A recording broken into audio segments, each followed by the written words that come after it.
Is it real form? Is it live or is it New form? Take one.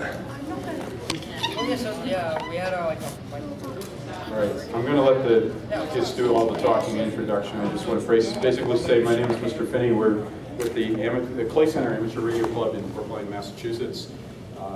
This isn't all about us. It's about kids doing science, so we let them do most of the chatter. If you want to find out, if you're new to the program and don't know where we're from, come and see us at the booth in the exhibit hall, or come out and see either of those two vans, one of which has the 40-foot mast and a big, huge antenna on top. New England Amateur Radio is associated with the Clay Center Amateur Radio Club, and so we're all working together. Come and see us and find out more. And introduce the club president, Anya Mangal. Hi guys, my name is Ananya Mangal. Hi, I'm Risha Bhagat, and I'm the vice president. Hi, I'm Kobor Katanizian. I am a former president of the Clay Center Amateur Radio Club. And I want to also mention all of our licenses. I'm a general. I'm also a general. I'm the amateur extra. Hi, I'm Julie Sage. I have my tech license. Hi, I'm Sophia Hauser. I have my general license.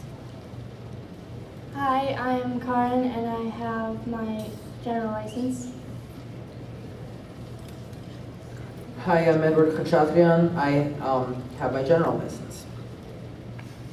Hi, I'm Jay Mungul. I have my general license. Hi, I'm Sebastian Silva and I have my general license. Hi, I'm Ben and I have my tech license. Hello, my name is Kian. I have tech. Hi, my name is Maddie, KC1HOT, and I'm a tech.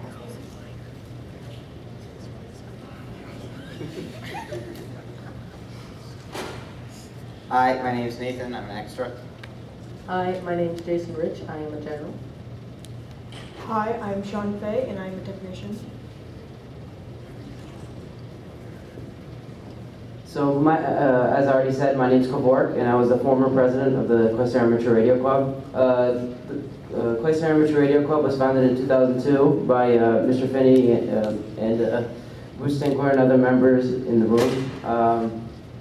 So the main purpose that we're here today is a lot of people ask, more specifically Mr. Phinney, about how their club can thrive, and more specifically in their youth, because as we all know, some clubs and organizations struggle to actually maintain a good foundation for youth today. So we're quickly just going to go around saying one thing that we like about the club, and hopefully you guys can take away from that.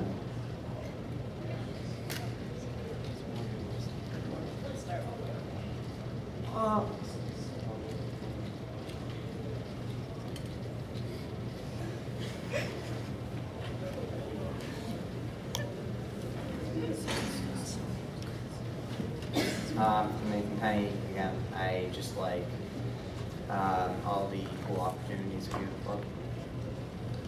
club.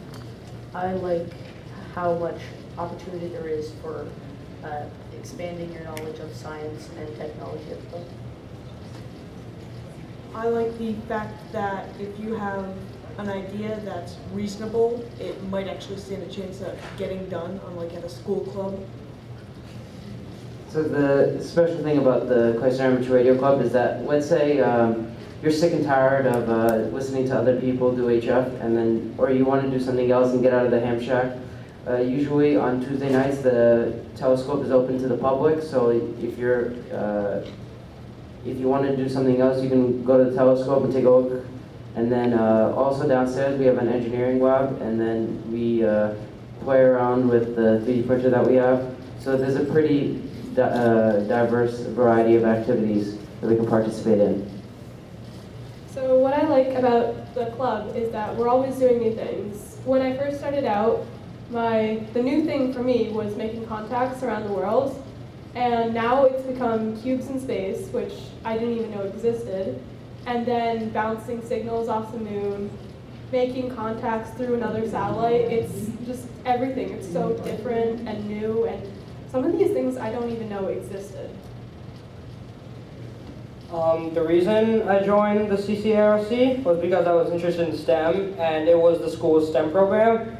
And then I found out that the ultimate STEM achievement is getting your ham radio license. So I pushed myself to getting technician, and I passed on my first try, and then I took general. It took me 6 tries, and then I took extra, and that took me another 5 tries. But I eventually got it, and that was quite an accomplishment for me because I was really pushing for that, and it was the ultimate STEM achievement for me.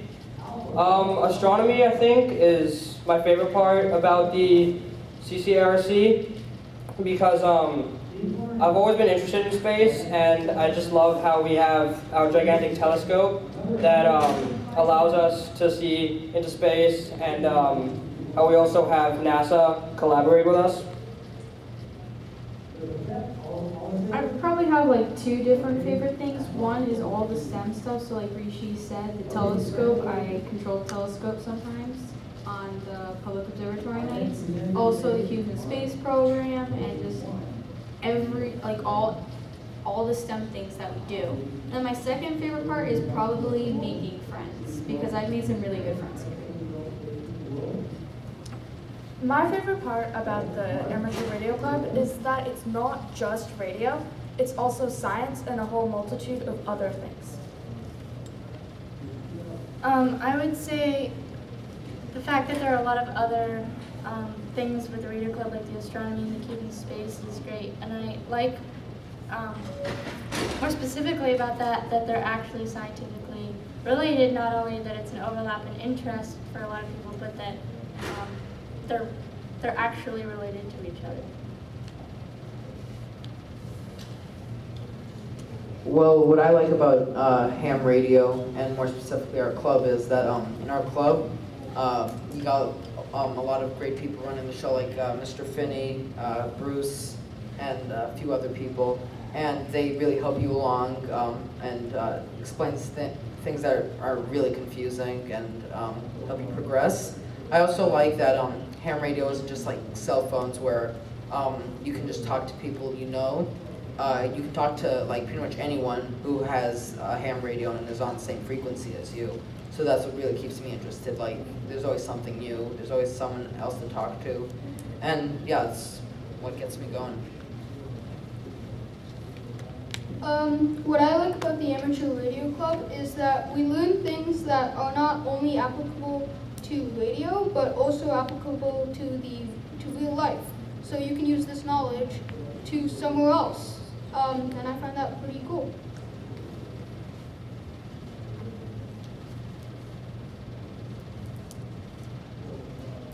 For me, the best part of the ham radio club is just making the contacts.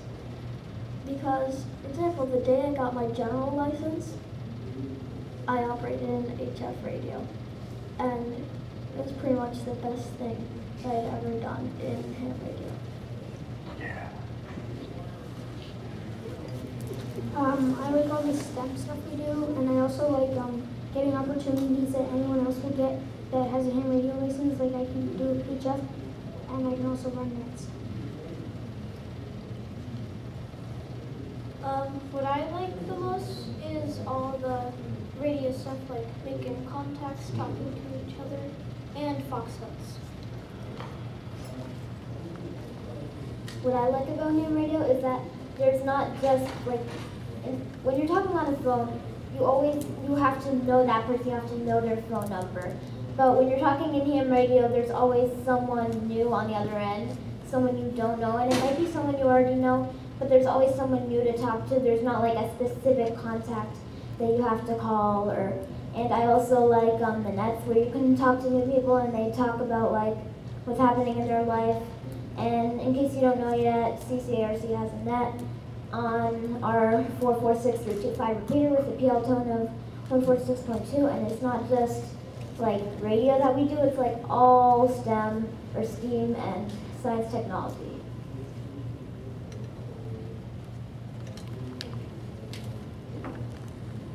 Just another thing that I really like about our club is there's another member of our club, his name's Marty, and when we were sorting QSL cards, I think back in May, there were a bunch of cards that were coming in, and he knew a lot of the people that were sending them.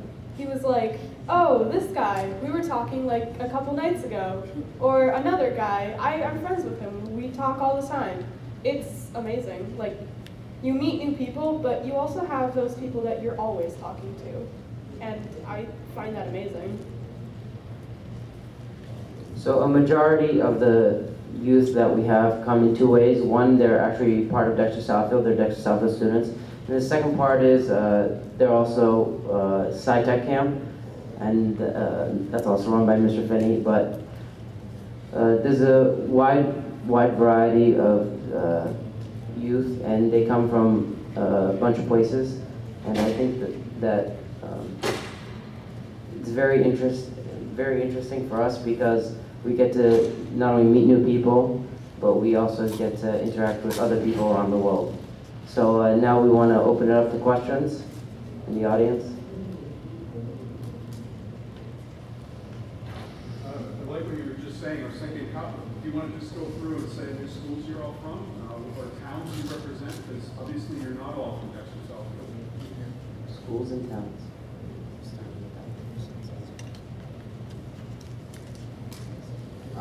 Newton, currently attending Newton North. Brookline, currently attending Driscoll Public School. What grade? 9th. 8th. Eighth grader at Catholic Memorial in West Roxbury. I don't want to say it, but I'm in 12th grade. I also go to Dexter Southfield, and I live in Belmont, Massachusetts. I'm in 9th grade at Dexter Southfield, and I'm from Chestnut Hill. I'm in 9th grade, I live in Wellesley, and I also go to Dexter Southfield. I'm in 8th grade, I live in Nashua, New Hampshire, and I go to Pennachuck Middle School. I'm in 7th grade, Brookline Public School Systems, Baker, and I'm from Brookline. 9th grade, I live in Brookline, and I'm currently homeschooled.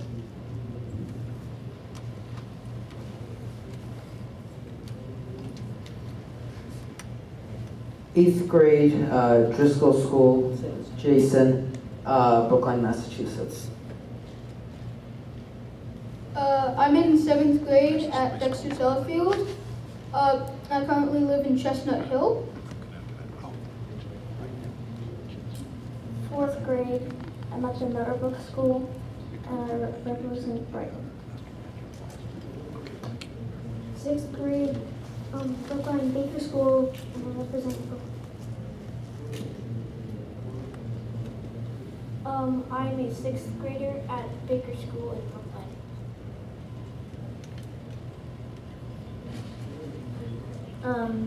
I am in 5th grade, and I go to North Man School, and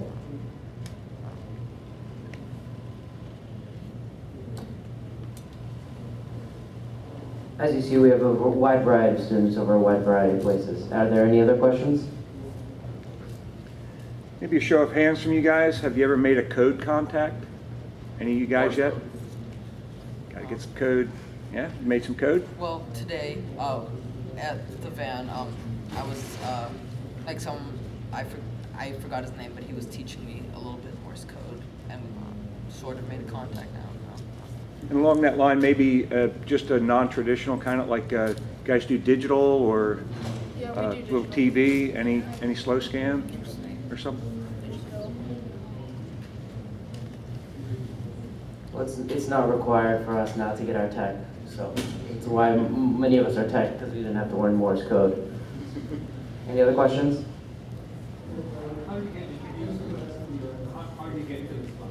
So I'll start with me, and then if anybody else wants to join in. So I was a Dexter Southfield student in 3rd grade, and one of the after-school clubs that were offered by our school was ham radio, and I was curious, and I liked STEM, so I joined the club, and then for 2 years I tried 7 times to get my tech license. I remember my father driving me around everywhere, Bruce right now was just doing this because, like, I mean, it was really bad. But well, I mean, I took it at MIT, I took it at Marlboro, I took it in my hometown. But the funny thing is, I actually got my tech license back at home at Dexter Southfield. So yeah, that's how I joined the club. Anybody else? I got encouragement and from Jason and another member of this club named Conrad. He's currently not here. They showed me ham radio and they kind of encouraged me to go for my tech and then general.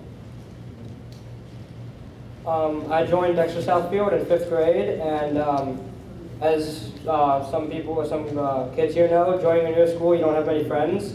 So I had 1 or 2 close friends, and one of them had his technician license, so it gave me something to do to put my mind somewhere else other than focusing on how much I didn't like Dexter Southfield at the time. So I joined the CCARC, and I got my technician in my first year. I joined Dexter Southfield in the 6th grade, and at that time I wasn't really into science, but I still thought it was cool. And actually my dad found the club, and he encouraged me to join it. And I was pretty curious, so I joined it. And my favorite part of the club was soldering an FM radio. So I kept with it. I got my technician license.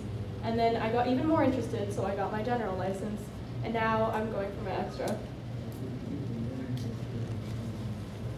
So the reason that I went into ham radio is because ever since I was 6, I wanted to be an astrophysicist. And I know that I need to learn radio astronomy. And so I thought like ham radio would be an interesting way to learn radio. And also I really like meeting new people, and you can talk to anyone and meet a bunch of new people. I took the amateur radio tech class in a week during the summer camp. And ever since then, it's been one of my favorite hobbies that I have.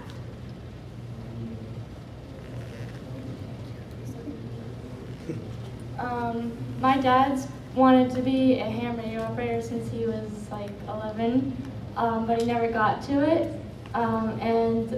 Last year, my mom, 2 years ago, my mom, as a Christmas present to me and my dad, got us, all 3 of us signed up for ham radio classes at Dexter. So that's how I found out about ham radio. And we're all going to get our extra eventually. We just don't know when.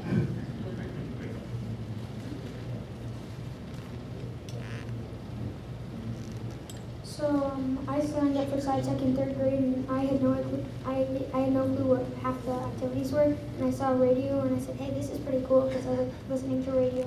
And then I signed up, and I realized that you could talk to people using radio, and I got really interested. And here I am, a technician. Well, when I joined, I still am and was at the time into science and technology. So I looked around at the camps, at after-school clubs at my school, and I found that there was this radio club. So I was like, I should go to it. So that's how I found out about it.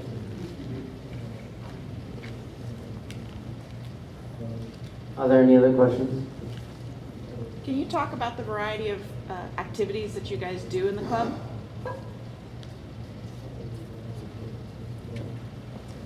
Well, in the club we do fox hunts.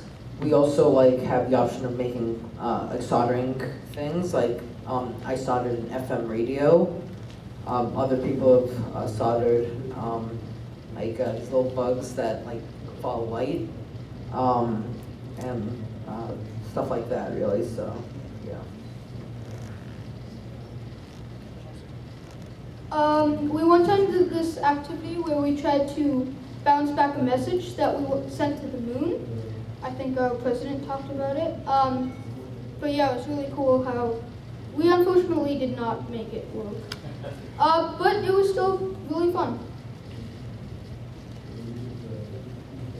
Another program that we have mentioned is the Cubes in Space program, which we did last year and we're doing again this year. Right before this, we actually had a Cubes in Space forum. So I don't know if any of you weren't at that, so I'll give a brief description.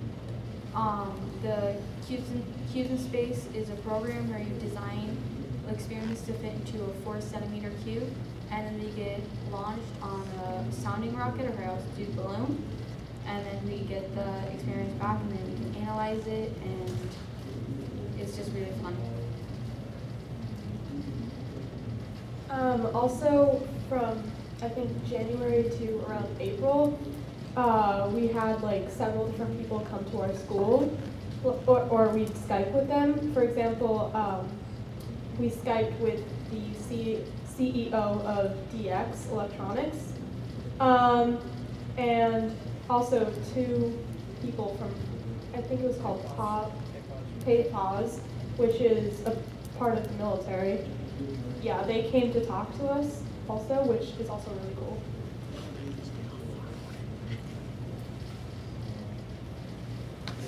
We also are working on Yagi antennas. Bob got a bunch of the parts together, and then we've been assembling them. Yeah.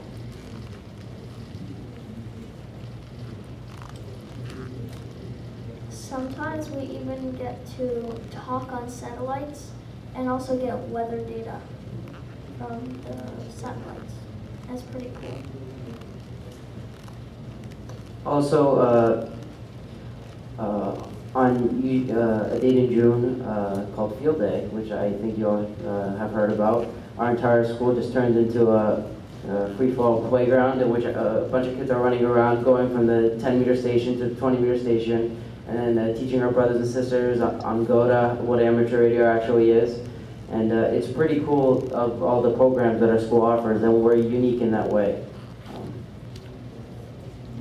Speaking of Field Day, there are a lot of different opportunities, like you can do digital. There was like a tiny Morse code station, and you can really learn a lot of stuff by going. Also, another thing is, so the badge that I'm wearing here is actually a course marathon badge.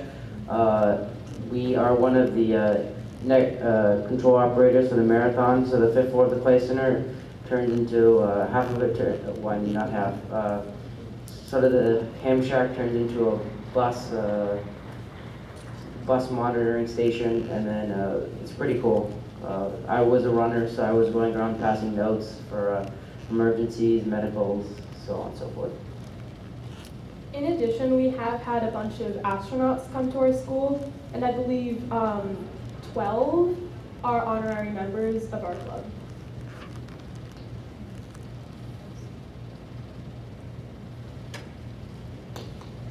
Well, the list goes on and on. I think you guys can already tell that. Mr. Phinney. Well, I know some people are into weather and love Skywarn. You want to mention what that's about, and then how many of you are Skywarn trained? Wow.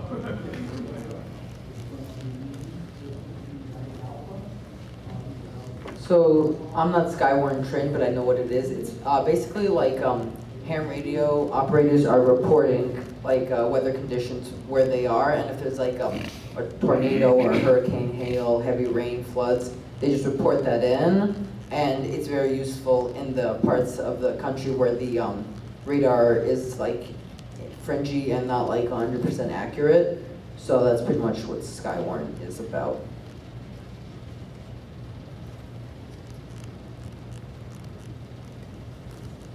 So, I'm going to talk a bit more about Skywarn. So I, now, Mr. Phinney and the Clay Center Amateur Radio Club offer Skywarn at school, Skywarn training at school, but I actually had to go to Firehouse. I think it was a 2-hour drive, and I got it with Rishi and a few other people. So it's not only, we're not always on, we're not always at like the ham shack in Brookline. We always constantly go to other places. Like I know we've always wanted to arrange this, but going to FEMA headquarters, stuff like that. So once in a while we pop out and go to other places, which is pretty cool. Any other questions? Yeah. So it looks like there's a huge group of kids here, and that's great. That helps to keep kids interested. But just to go back to the theme of this program, how can you translate that to other places? So you've got a bunch of people, all of you are licensed, Are there people in the group that are not licensed yet that you guys know? Or what's the kind of the hardest steps for people to get over? And how did you guys accomplish that so that maybe you can, spread that wisdom to some others and help other youth clubs be more successful?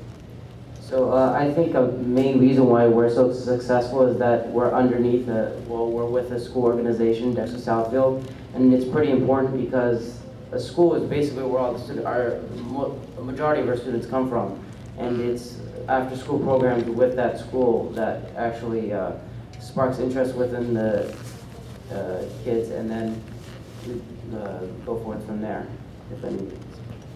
I think another reason that our program is so successful is because there's so many of us. Because there are so many of us, it's created a community. We have a net at 7:30 on Tuesdays where we all get on and talk, and that has made us successful. Just having a scheduled time to talk to each other, and yeah, it's a community. I think a main reason that some kids don't want to join ham radio or STEM because it's not popular or cool. But trust me that in the long run, it helps out a lot. It's actually a lot of fun, 3D printing, making contacts around the world. It's a lot of fun, and meeting all of the kids here. I've made a lot of friends.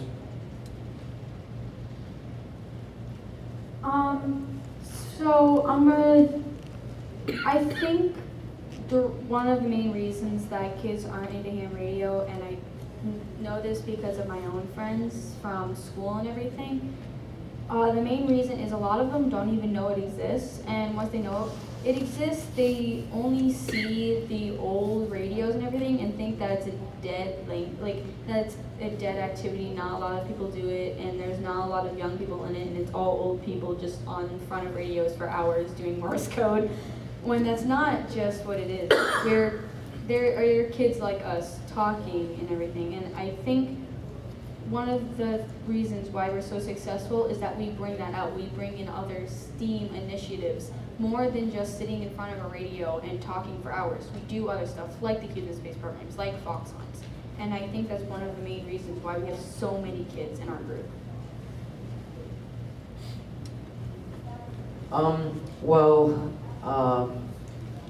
I think going off of what Rishi said, that ham radio, there's a lot of people don't think it's important and it's weird, but in the long run it is helpful. There's a lot of things in it that, for example, when I first told my friends I got a ham radio license, it took me, I still have the nickname Pork Chop, so yeah, but I think that it's important. It teaches a decent amount of skills, and it's also not considered popular, so that also what bars people from joining. And also stuff on the technician tests, there's some stuff that is essential that you need to know if you're going to be a ham operator. There's some stuff in the test that for a technician you do not need to know, and it does kind of hold people back and kind of discourage people, potential ham operators.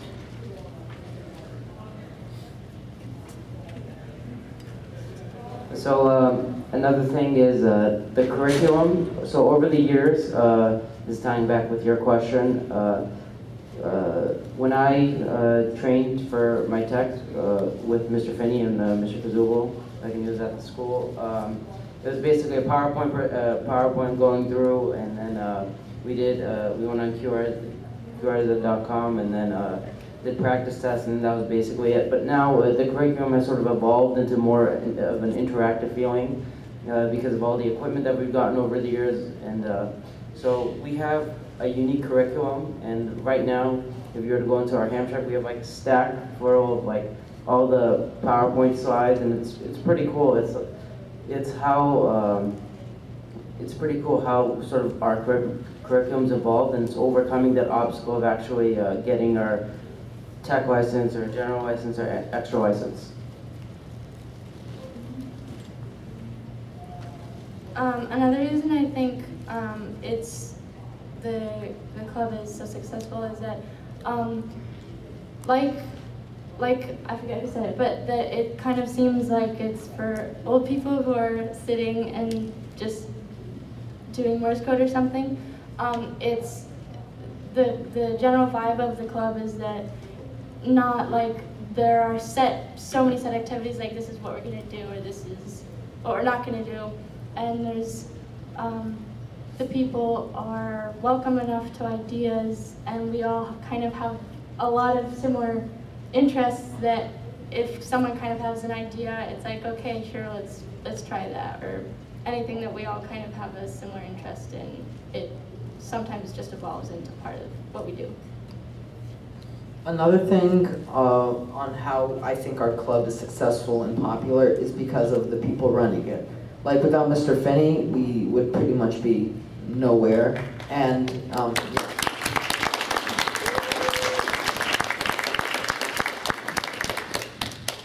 without people like Bruce, Ted Ryman, Alex Dills, all of these people helping out, encouraging you along, you like a lot of, I guess, it wouldn't be as popular. So yeah, like just like a big part of it is the people running the show, the people who are helping you along, the people who are teaching you, the people that you can ask like pretty much any question, even though you may sound like an idiot, and get like a good answer.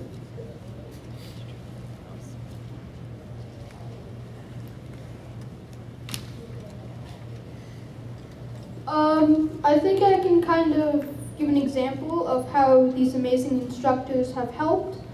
So on my first try of the general, I failed. But so what I was doing originally was kind of just trying to memorize the answers, and obviously on the general that did not happen. So they helped me realize that you shouldn't be memorizing them, but instead realizing why that is and how. So I would say that helped me. Any other questions? So I was just going to ask, first of all, how often do you guys meet, and what are typical meetings like? Do you do all these activities? Are there groups doing one activity and another group doing a different activity, or do you all do the same activity? Well, we meet on Tuesdays, starting Tuesdays and Thursdays, yeah, at 6:30 till around 8-ish. And so for the cubes in space, there were groups working on their projects, and now that the program is over, we've been doing bigger projects.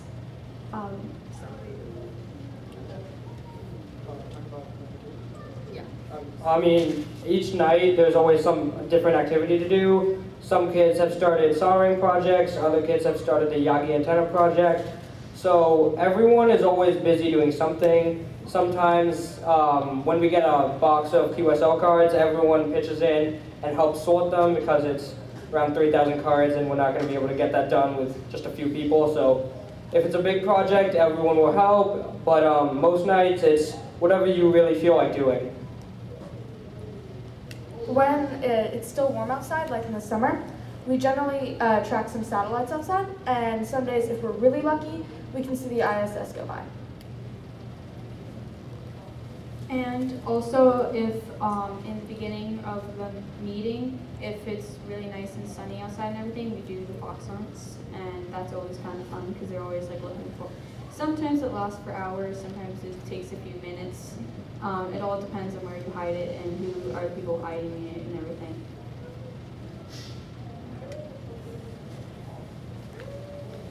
Also, I think the world will end whenever this doesn't happen. But Mr. Phinney always sends out an agenda before the meeting so we know what we're going to do. And I think he's been doing that he does it before every meeting, so you know that if it stops, then the world is ending. Any questions? Any other questions? To you as a senior, what are you doing next year? What are you thinking of? And has amateur radio influenced what you're picking?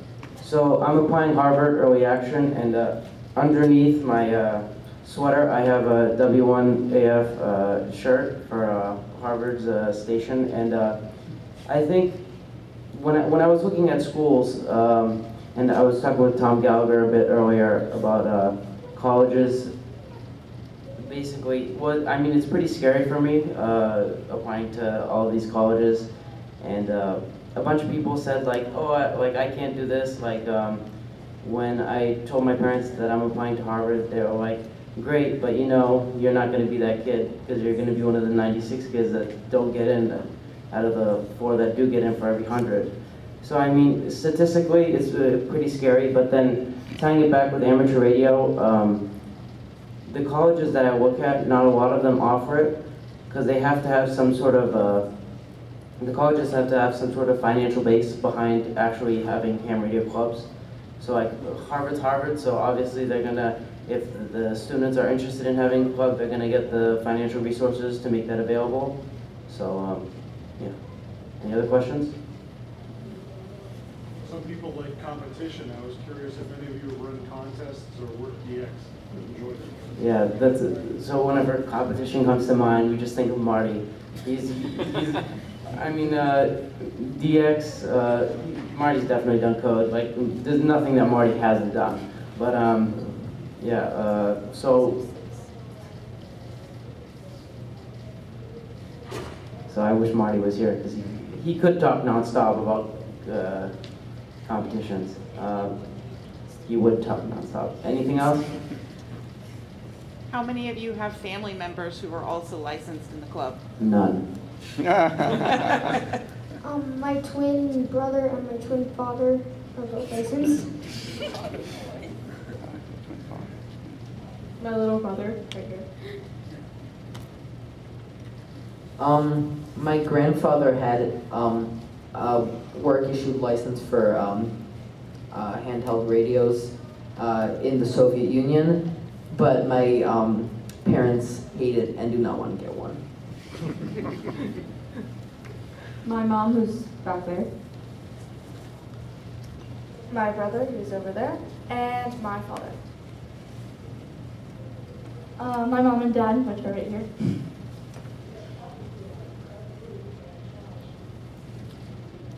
None of my other family members, but I'm really pushing my mom and dad to get one.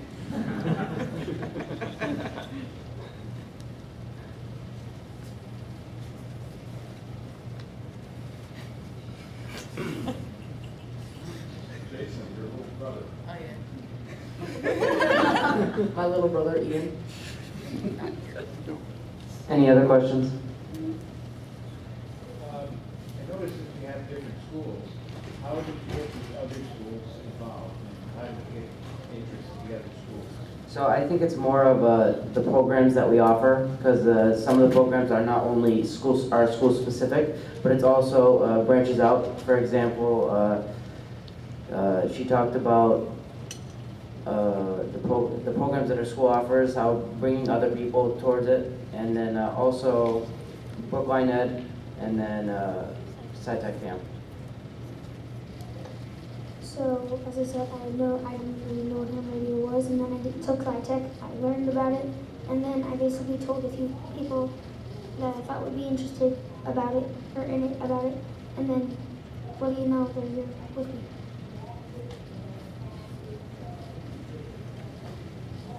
So I first found out about it because I first was going to the public observatory nights every Tuesday, which happened right after the radio club.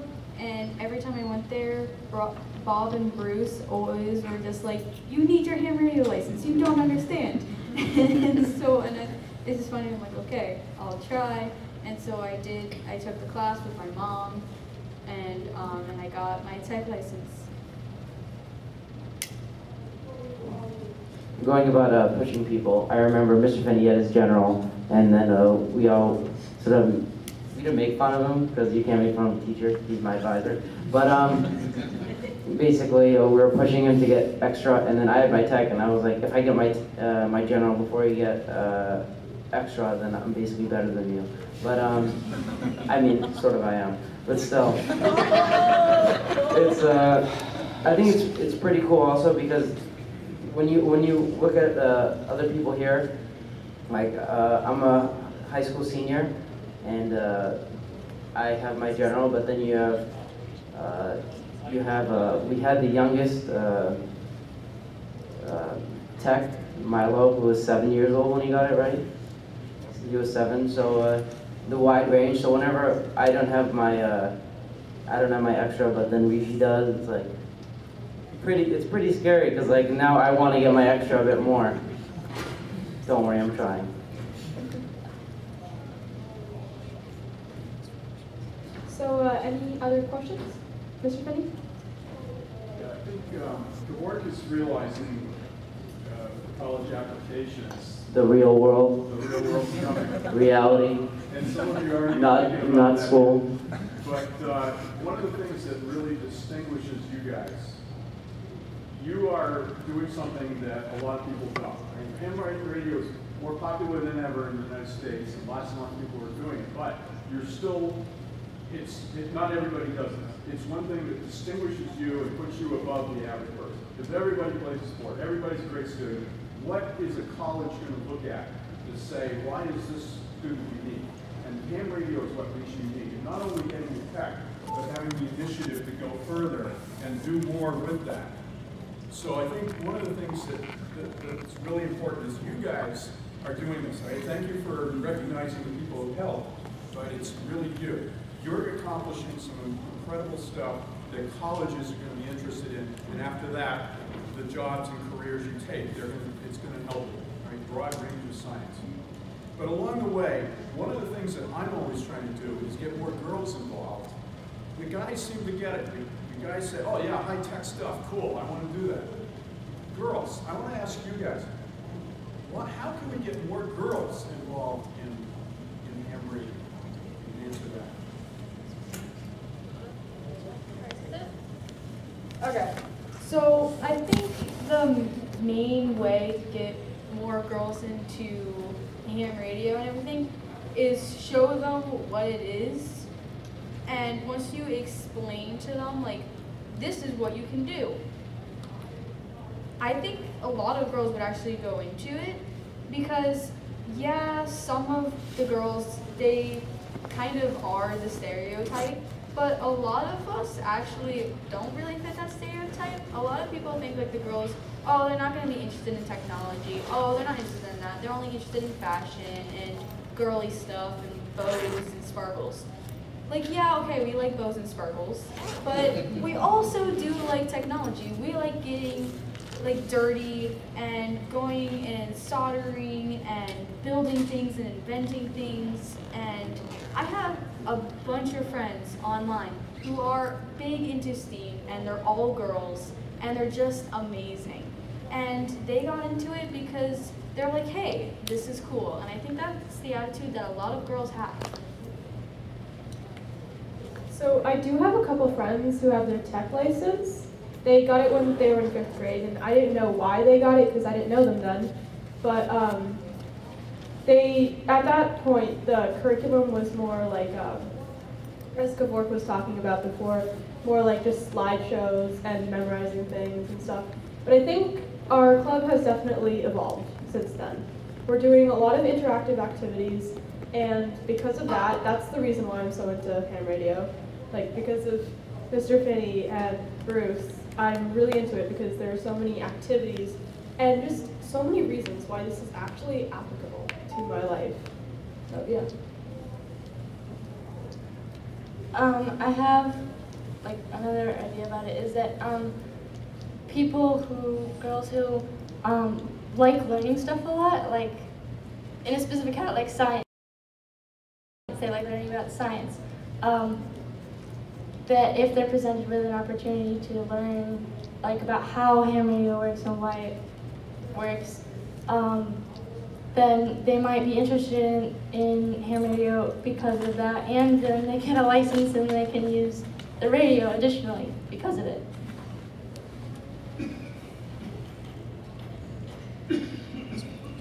Any other questions? Yeah, can I just follow up on Mr. Phinney's question over there?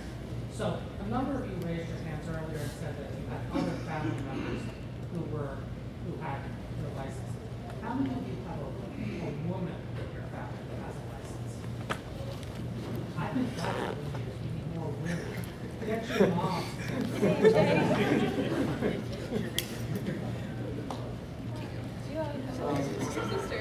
And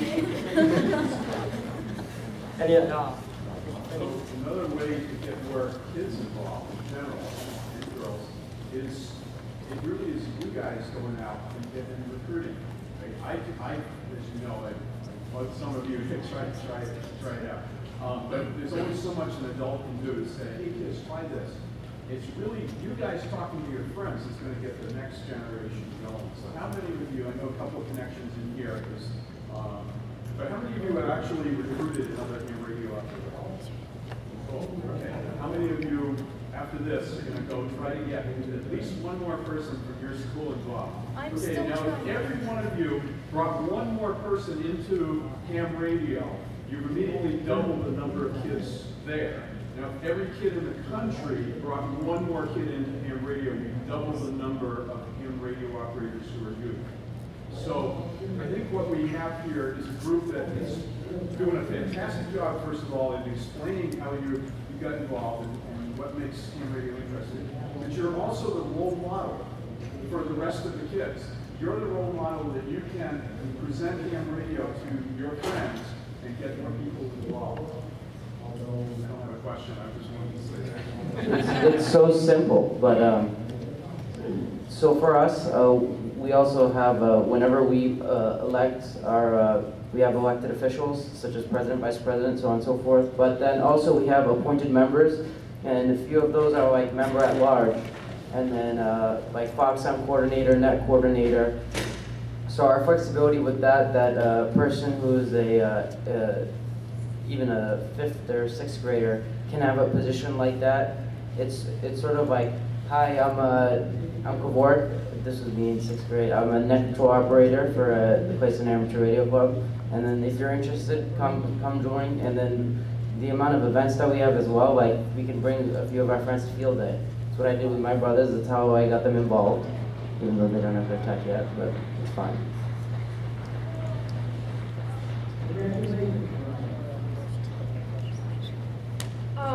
Well, there was a question before about what our favorite part of the club was, and I actually want to go back and change my answer. I think my favorite thing is that we're all really committed to this. Every single person here and every person in our club is seriously committed to this, even the adults. We all really want to do better. We want to learn more. We want to create more activities, and I'll wrap up. But it's why I love this club. We all have the same, like, burning interest in this. Well, I think that's it for questions. I can see a bunch of antennas coming in here. They're not trying to kill you, don't worry. Well, thank you all for coming, and if you have any other questions, just see the kids here, and then you can just ask them questions.